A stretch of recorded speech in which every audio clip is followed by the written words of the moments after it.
Hi, Joe Murphy. I got this question today, as a matter of fact. I got this question from somebody in a different country who's taking over an organization. And she said, I am new to management, but I'm taking over this organization because I have a PhD in this particular field. What should I do as a new manager?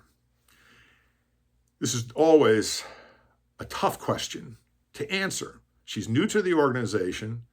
She's new to the role of management, but she has a PhD. Here's the first thing I would do. If I was in your shoes, I'd find out who the customers are. The customers in the organization. Who is using my service? And in this particular case, it's a learning and development organization. Who are the key stakeholders? Now, by the way, I would give this plan to my boss and get her feedback or his feedback as to here's what I'm going to do. I'm going to meet with the customers. I would do that week 1, maybe week 2 after I get my orientation done. But I would do it up front. Now, they're going to tell you things that don't make sense. So this way you want to leave the door open when you go in. Say, look, I know this is our first meeting, but we're going to have multiple meetings because I want to make sure I'm satisfying your needs. Everything, you are the tip of the spear. If this is the customer, you want to make sure that they are satisfied. No, let's check that. Exuberant. They want to make these people so excited about you being there, and you deliver.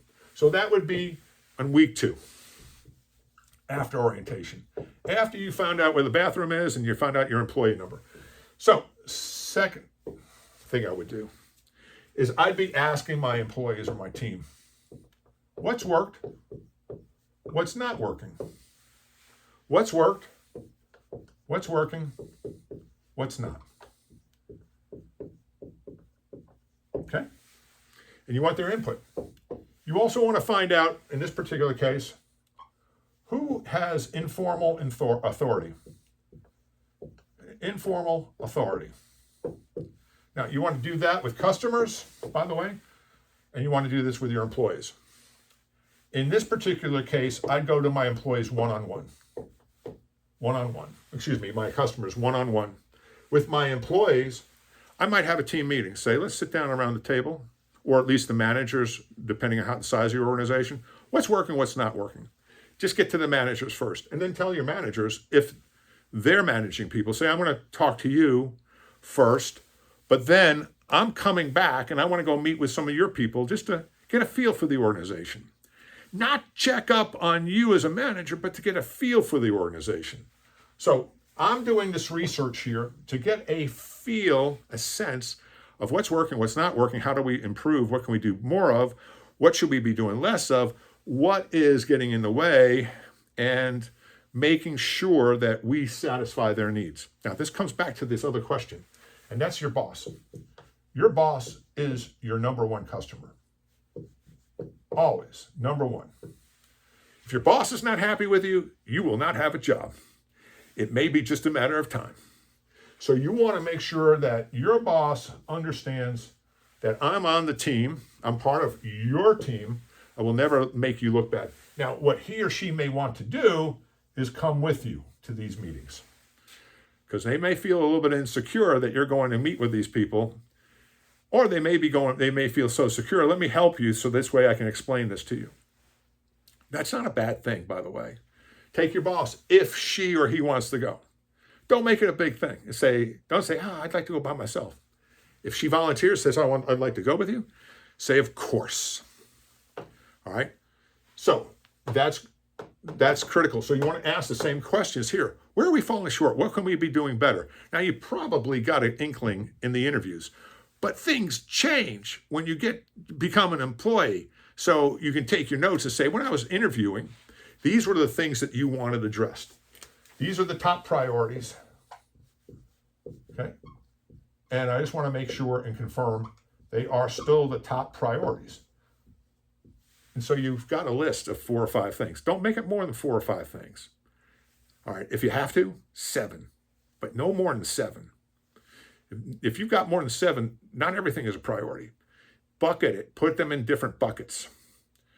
That's usually what happens. They're in the same bucket, but there are multiple things within that bucket, if that makes sense.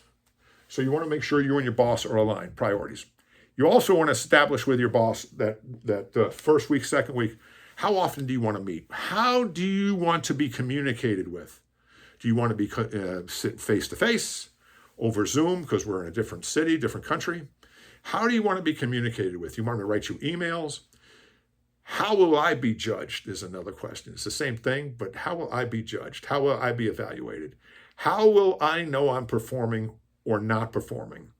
Will you be upfront with me when you think I'm falling short or when I'm making mistakes? This is so critical to get this alignment. This is before you even do anything. But you want to create this feeling in the organization that I'm here to serve. Okay, with your employees, what's working, what's not working, you're going to identify who the informal leaders are within your team.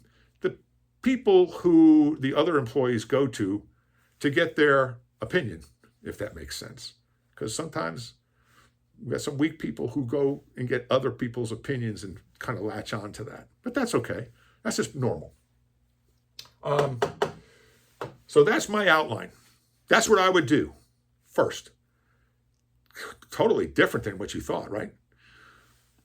I'll give a part 2, part 3 later on. We'll talk about that later. I'm Joe Murphy. I'm here for your success.